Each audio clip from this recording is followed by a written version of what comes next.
So here,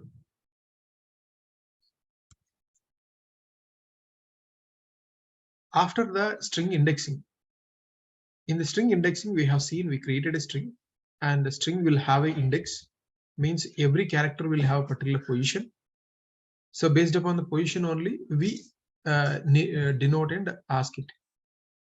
Means indexing starts with 0. So from 0 till length of the string, it will go. So totally it has 18 characters. Indexing starts from 0 till 18 minus 1 means 17. This is the actual index. This is called as forward index. But especially when you work with the last values, we use another index called as reverse index. To be frank, there is no reverse index. Whenever you give also, it will recalculate. That's it. Okay, so we understood till now about this. If I go ahead in the slicing, first to start, how do you create a Jupyter notebook file? I need to go create a file, say inch.py ipynb. If I create, it will create a Jupyter notebook. Now, what is that I want to work with here? String slices. So there are two types of cells, markdown and code slice. I want markdown. So I want like a heading, string slice operations I want to do. Just do execute. How do you execute a cells? Shift enter. I want to do the slice operations. Let us do with the same word which we did earlier. So you will not have too much of introduction. So if I take the same example of what we have done earlier, you can notice that in this string. Okay.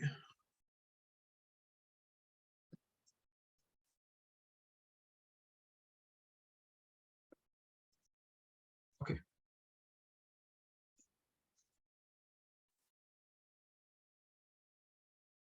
Okay.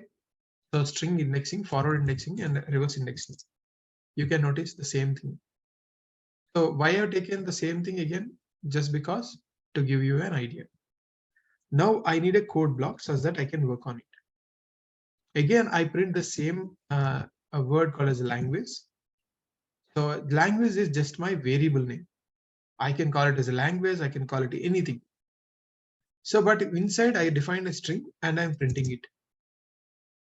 As you are doing the operation for the first time using Jupyter Notebook, it will activate the kernel and subsequently we can work.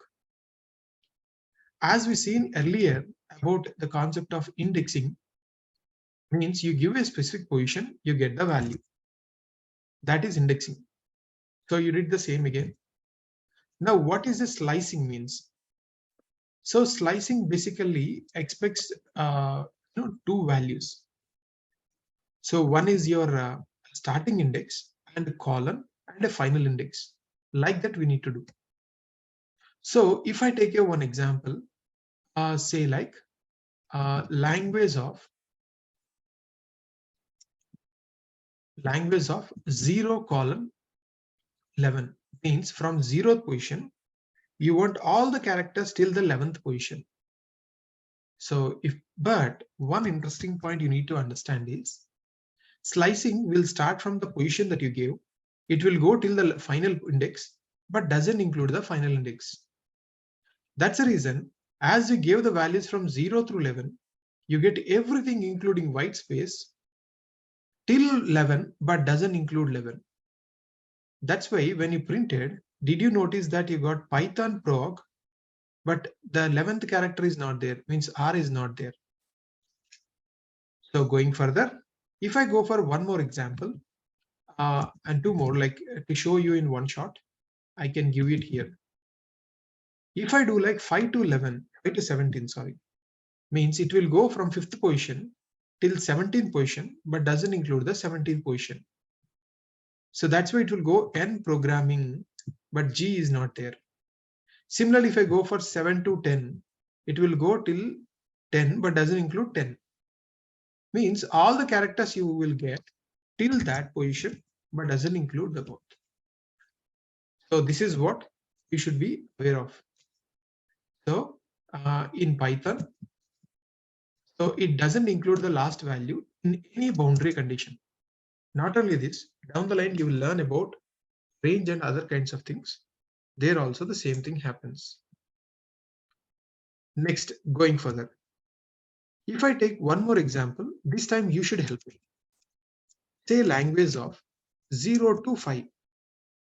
If I want to print the word Python, should I do 0 to 5 or 0 to 6? 0 to 6. Because if I do 0 to 5, it will not give the n. If I do 0 to 6, it will do this thing.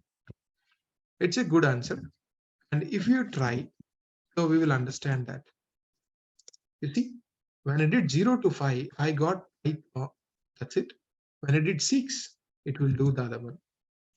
Hope now you are familiar with this point. Now let me go to the edge cases. Okay, when you gone for the indexing, you understood that if you give any number of index outside this limit, it will throw an error, right? So it is starting from 0 till 17, in the negative from -1 till 18. Say either if I give 18 or like -19, in both the cases it will throw an error, right? That is the concept of indexing. Again, indexing means you want a specific value. If I say 18, as it don't have, it will throw an error. So what if I do language of 0 to 18? Will it throw an error? No. Indexing means you are telling that there is a position, get the character from that position. Whereas slicing means if you have anything in between, give me. So it's not throwing any error, right? Not only this, if I go ahead and say that, hey, go for 0 to 19, then also it won't throw error. Not only this, for you to understand, I am giving a number. See here, 72999. Do you think that 799 is present? No, but it will not throw any error. Not only this, have you seen this index? It is starting from 45 till 87. Means neither the starting nor final is present. Even then, your string, it will be an empty string, but it will not throw in error. Hope now you understood the difference between slicing and indexing. Slicing, yes, please. Yeah. Can you repeat one more time? What is the difference? I couldn't get it. Slicing means getting the specific character. Sorry, indexing means getting the specific character. Slicing means getting anything between them. Okay, got it. Okay. Now going ahead. So in the slicing, till now you have seen that it will take two characters. One is the initial index, as means like the starting index. Other one is the final index. That's what we know. But at the outset, it can also take one more thing, called as the step. So we didn't do till now. But till now we didn't use means the default step is +1. For you to understand how it actually works, this is what the difference.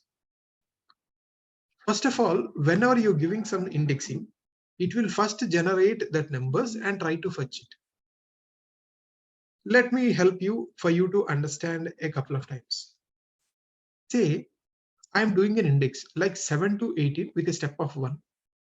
Means first it will generate all the numbers and then correspondingly it will try to get the characters. So if you say 7 to 18 with a step of 1 means starting from 7 plus 1 8 plus 1 9 plus 1 10 plus 1 11 plus 1 12 plus 1 13 plus 1 14 plus 1 15 plus 1 16 plus 1 17 plus 1 18. But will it include the 18? No, it will go till the last value but doesn't include the last value. So that's why in the output it checks for all the characters in these positions. Even then, like if a value is present, it will give. If not, it will just give an empty. So it has values from 7 to 17. Obviously it has. So it gave the answer to you. So just for you to recollect what we have learned above, just I'm giving the same example for you to better remember. Right? 7 to 17 it has. Now let me go for one more small example ahead. Here the default step is +1. If you don't give also the same thing. What if I give a 3? Now let's try for this 3, how it works and see. See here in this case, start from 7. So now you should tell me 7 plus 3 is what? 10. Plus 3 is 13, plus 3 is 16, plus 3 is 19. Means we are going beyond the bound, right? So we won't get it. So what you are expecting? 4 characters at these positions. Did you see exactly you got the characters at these positions? Similarly, so I will give you one more example. What if I say, okay, give the values like this from 7 to 17, 7 to 18 with a step of -1. Generally, so 7 plus 1 means 8, right? 7 minus 1 means what? 6. Is 6 between the 7 and 18? No. So you'll not get anything. At the same time, if you want the values in a reverse direction, then what you need to do? So you need to give the starting index as a reverse, 17, and the ending index as 7, and a step of -1. So it will be 17 minus 1 is 16. Like that, it will execute 17 minus 1, minus 1, minus 1, minus 1, minus 1, like that. Okay, now you understood how it is all working. Is it clear? So it's just a simple math for you to understand the positions, how it is working, the slicing. Okay. Similarly, after understanding this piece of slicing, let me go for one more last step here in the slicing. So till now you understood slicing will take 3 arguments and one of them is default. The step is default, but the starting and final index are needed. What if you don't want to give them? There is a default for them also. In the starting, final, and stop, if you don't give 3 also, it will work. If you give them also, it will work. So when we are not giving, something should do that is called as a default. So if I take an example like this, 0 to 7 with a step of 1. 0 to 7 with a step of 1. Means from 0, you want to get all the values to 7, right? So that's what you're saying. So can you help me now? How the values will work if the index I give? Yeah, it will start from 0. 0 plus 1 is 1, 2, 3, 4, 5, 6. It will go till 7, but doesn't include 7. So you will exactly get these characters. So whenever you have this kind of scenario, you need to understand one thing. If you don't give also, the default starting index is 0. You see in this case, I gave only one value. Means I didn't give the starting index. So I didn't give the step. If you give something like this, it is called as you have given the final index. So default start index and default step will happen. What is the default starting index? Again 0. Default step 1. So I exactly wrote in the top says that I want you to compare. So don't you see both are same? So that is the beauty of Python. And similarly, if you give something like this, means you give the starting index. You didn't give the final index. The final index is the length of the string. So here in this case, the length of the string is 18 and the default step is +1. So when you just give 0 colon, it will replace like this for you to. And also for you to understand, there are 3 things you need to understand. If you just give like a single column, in this case also you are not giving starting and final index and step, but you are telling that step can also be the all defaults. Or if you just give the language string, or you give 2 columns, I will tell you shortly what is the syntax, but all these 3 will give the same result. So in the above case, you can see when you just want to give the final index, you need to give like this. Only the starting index, number column, But what if you want to give only the step, but others too should be the defaults? In that case, you need to go in this way. When you're giving two columns, it will understand that the first two things are defaults. Mean the starting index is 0, final index is length of the string. Whatever you have given is a step. So if I give a step of 1, step of 3, just now I showed you how this works. Hope it's clear. So is it clear till now for everyone? Yes. Fine. Now the last step happens is that there is one corner edge case, I would say. Generally, you know what is a step, what is a starting index, what is a final index. But when the step is negative and the starting and final index were not given, this is a one edge case. In this case, the roles will be reversed. Means starting value will go become reverse will become like this. Means if I give colon -1, it will not take like the starting index equal to 0 or final index equal to string. It will do reverse. Means I repeat again, if the step is negative and the starting and final index were not given, it will do the reverse. Means starting index will be length of the string -1 and final index will be -1. Means that's the reason. So most of the time we use for string reversal just like this colon -1. So see the beauty of Python. So if you want to do the same thing in C language or C++, how much code you need to write? So we are just like that, we are doing it. So here also same thing. If I do colon -3, you get all the characters in a reverse direction, every alternative third character. Similarly, if I do something else, I will get like every alternative fifth character. So like that it works. Hope it's clear. Fine. Now what we have learned, based upon that, let me do one practical problem. So the one of the practical problem which you get in interviews is about the palindrome check. What is a palindrome? Have you ever heard about a palindrome string? Yes. Sure. Palindrome means what? If you reverse also, the same string should come. Say dad. If you reverse also, same word comes, right? Similarly, if I say mom, if you reverse also, it will be the same. So now, if I need to write a small program, first is shebang line, which is not mandatory, but it's like a good practice. Python 3. And next line is doc strings, where you write the purpose of the program. So what is the purpose? Demonstration of palindrome string. So like in any other case, as I told you, I too started like this. Before writing any program, I used to write the algorithm of what need to be done. Okay, our logic is simple.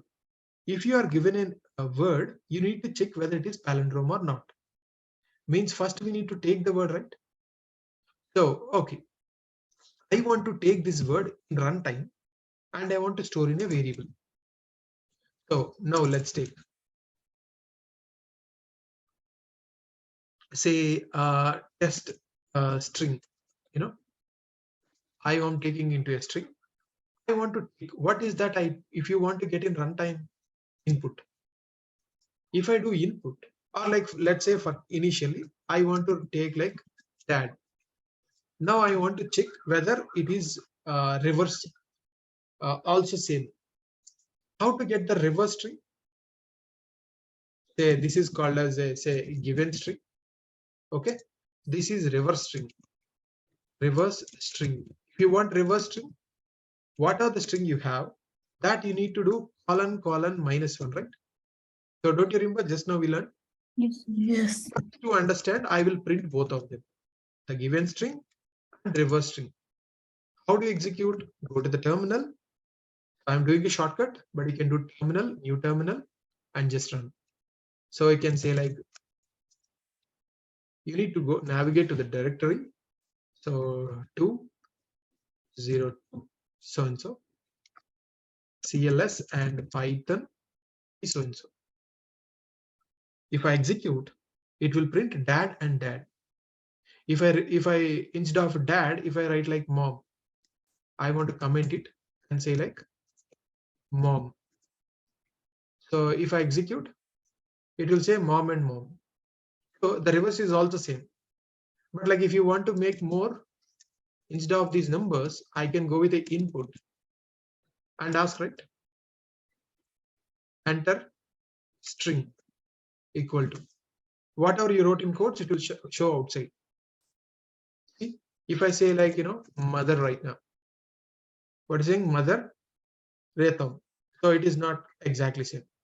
So if I say like, Amma, if you reverse also, the same thing is happening, right? So like that, you want to test. So don't you think we did as per the design? Take a string in runtime and store in a variable. Now, in the next step 2, we reverse that string and create another string, and we just need to compare. How do you compare two strings? So you check whether both are equal or not. That's how you check, right? You take the two strings and do a check.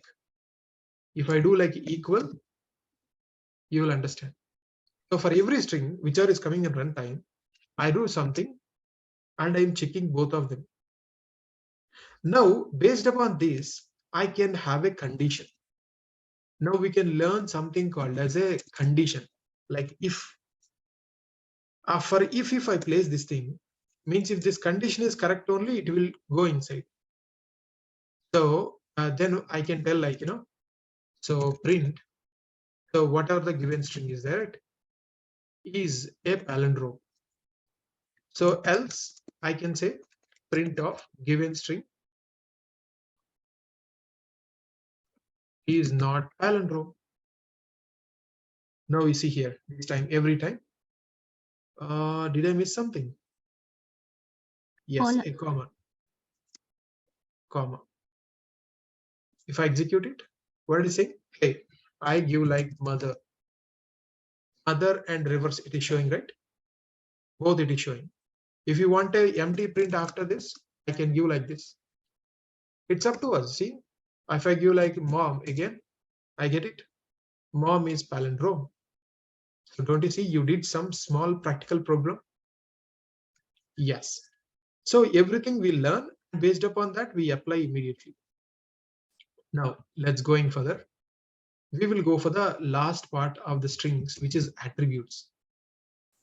Again, IPYNB file we create. So we work on the string attributes. So as I told, initially it is a first we want a code block, sorry, markdown block. You write it, string attributes. So what we want to tell, the same example which I told about object-oriented programming. So Python is an object-oriented programming language. Means like for every object that you have, it has a particular way of understanding it and particular kind of usage. These attributes are about the usage of that object. Same like Penny having a attributes of means usage of like writing, drawing, etc. And like mobile for communication, message, watches, watching movies, etc. Even strings also have some usage, right? So for that, we just walk through. And I told you initially for any object, we should uniquely recognize means 3 should be there. The value. So based upon the value, the data type. So based upon the data type, you will a location to store. So everything in object-oriented programming have these 3. If I start with, say, I need to so work on a code block now. I took a code block. I took like Python as a string, same string again. Sir, why you are taking the same string? Just it is easy for us, convenience. So, and if you want to print the value, this is how. If you want to get the type, this is how. Fine. And if you want to get the address location, there is a built-in function called as ID. And if you want to get the total number of characters, for that you have length is another built-in function, right? You see now, if you want to get the value and data type, and ID is for the address location, length is for total characters. Address location means in memory where it is stored. It will every time change for every execution because in memory it should store and get it, right? Whereas for length, it would be whatever is the length of the string. Now going for the next thing on the attributes. If you want to get the attributes of the string, again the dir. Hope you remember I did the same dir on another objects also. This dir is a built-in function based upon the data type which we saw, it will give the attributes. So as I discussed earlier, we don't deal with the things which have underscores on either side, but even then a lot of attributes are there, right? So means we have enough of understanding. First, I will tell you why we don't consider things which have underscores on either side. Then next time onwards, it would be easy for you to understand. Say, let me take an example of a string concatenation first. If let's say I have two words called as Taj and Mahal. So you define the string, one in single quote and another double quote, doesn't matter. In Python, anything is treated as a string until unless syntax is correct. Now, if you want to add two strings, which is called a string concatenation, there are two ways. Either you can use the plus operator, or like you can use underscore underscore add. You see the first one, underscore underscore add. In both ways, you can do the same execution. Means if you want to do concatenation, either of this is fine. So now tell me, which one do you prefer? Will you prefer simple plus operation, or you will do like this underscore underscore add of the another string? Plus. Plus is simple for us to, easy for us to understand. But to be frank, when you do plus operation also, in the backend, it will invoke the same method. Because these were objects in the backend. So then I can directly use, it's up to you. But mostly we all human beings prefer to use plus operators. So like that, for everything, there is one operator or one way or the other way of doing. That's the reason things which have underscores were they created like that. So let me tell you one more example. If you want to get the length of the string, we know length is a built-in function. So if you do length also, indirectly it will call this only. But you can use either of way. Which one is comfortable? So length built-in function is comfortable, right? So, and similarly, if you want to do something called a string repetition, is another operator. So when I came to Python, it's interesting for me because generally we cannot add a integer and a string, but we can multiply an integer and a string. So if you want to multiply, so either you can use a multiplication operator or underscore underscore mul. Now when you multiplied, what happened? The same string repeated those many number of times, right? So that is called a string repetition operation. So in the same fashion, if you want to convert anything to string, so there is an str built-in function. Of course, it's a string. What is the point of converting to string again, sir? Means, so the same operator you can work for others also. So for integers and others also you can see. So both can do the same job, but you don't prefer the things which have underscores on either side. Similarly, you will learn down the line, there is one more built-in function called as RAPR. What is the difference? You learn afterwards. But at this moment, for you to understand, I can say STR is for human beings, RVPR is for the machines. But slowly you'll understand down the line what is the difference. Okay, after ignoring all these things, what are the attributes we still have? We still have these many attributes, right? Okay, we still have these many attributes from here onwards, if I say. So it's a big number of attributes.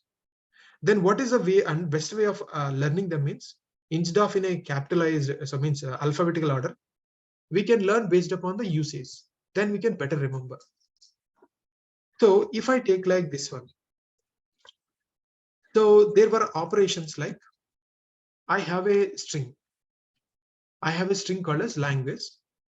For the language, I do capitalize dot title dot up dot lower dot swappable. All these things I did. From that original string, all these conversions were happening. But again, the original string will be the same. After that, if you ask, hey, what is your original string? Means a language, won't change because string is an immutable object. So capitalize means, as you know, so the first letter will be capital. Title means every word first letter is capital. Upper means all uppercase, lowercase. So swap case means if previously it is a capital, it will become lower, lower, it will become capital. Hope it's clear for you to understand. Similarly, there is one more thing called as case fold. I think it's very hard for you to understand what is the meaning of it. In some languages, there were like alternative characters for something.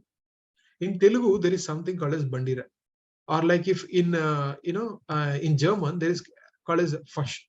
Yes, means there is a old symbol for this symbol is old symbol. Now in latest German, they are using two s's. Like that, some cases we have replacement characters. So that is called as case fold. If you want to use in those cases, you can use it. Of course, we should know a language which has this problem and we need to use it. So not every languages needed this thing. In the same fashion, so till now we have seen how do you conversions, right? Now checks. If you have a thing, you can check like whether something is capital or lower or title or all these things. It is a title case because the moment I gave in the starting, I gave every word first character string, right? First character capital. Python capital, P capital, programming P capital. So this is the title case. So for the same thing, if I check for other cases, then it will say no. If I say like, is it an uppercase?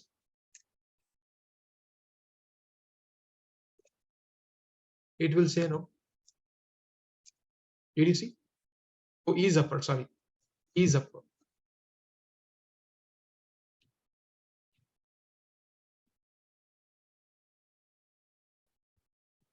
You see, is upper means it is saying false.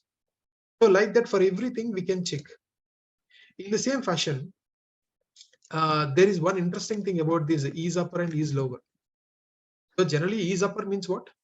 It will check whether there is an uppercase character like that. So what happens is like this is upper checks for at least one uppercase character should be present. Then it will say yes. And lowercase character should not be present. And apart from that, any character other is there, it doesn't matter. So for it, it will just check like that within that. See, for this, it is saying true because even there were numbers. So it means it will think like it is also a character. That's how it works. And similarly, there is a lot like this to understand. If you want to check like specifically, it's something a digits. So in which cases all these things are useful means when you want to get the values from runtime. So from the user need to give a number, say a calculator example, user need to give numbers, but user gives some garbage. Then you can evaluate first itself. If it is not a digit, you won't even allow down. Or if you want like alphanumeric, you can check is alphanumeric.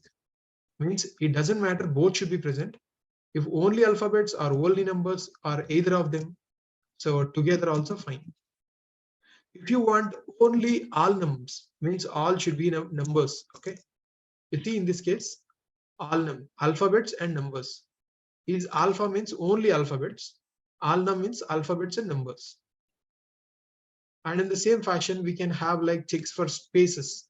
If something is only a space or not, that we can check. Space means white space, slash n, all these things are white spaces. We can check for that. And in the same lines, we can check for if something is like this, means is ASCII. ASCII means only English characters, means what are you seeing in English